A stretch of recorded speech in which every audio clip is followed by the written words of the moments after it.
आमच्याकडे अपघात कक्ष 24 तास चालू असतो।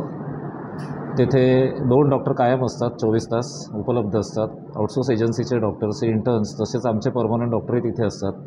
शवविच्छेदन ही सुविधा पुरवली जाते इथे सर्व नागरिकांना मोफत दर्जेदार सेवा पुरवल्या जातात। शववाहिनीची सेवा उपलब्ध आहे। ॲम्ब्युलन्सेस पण पुरेशा प्रमाणामध्ये उपलब्ध आहेत आणि रुग्णांना त्याची आपण महापालिकेच्या दराने ॲम्ब्युलन्सची सेवा पुरवित असतो।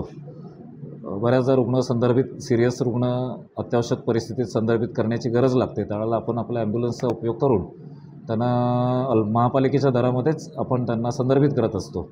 आणि न्यायवैद्यकीय प्रकरणामध्ये आपण पहिले 24 तास सर्व सेवा मोफत देत असतो। या व्यतिरिक्त आपण रुग्णालयामध्ये ART आहे, TB आहे, अपंग आहेत, जसं 60 वर्षाचे वृद्ध नागरिक आहेत, त्यांना सर्व सेवा आपण मोफत देत असतो। मशीन असेल किंवा CT स्कॅन मशीन असेल, काही मशीन आले ऑपरेटर नाही म्हणून बंद आहेत। नाही, CT scan, x ray, sonography, ECG आणि ब्लड टेस्ट या सेवा चालू आहेत। MRI मशीनचं इन्स्टॉलेशनची काम प्रगतीपथावर आहे आणि थोड्याच काळात ते पण चालू होऊन जाईल याची आम्ही काळजी घेऊ।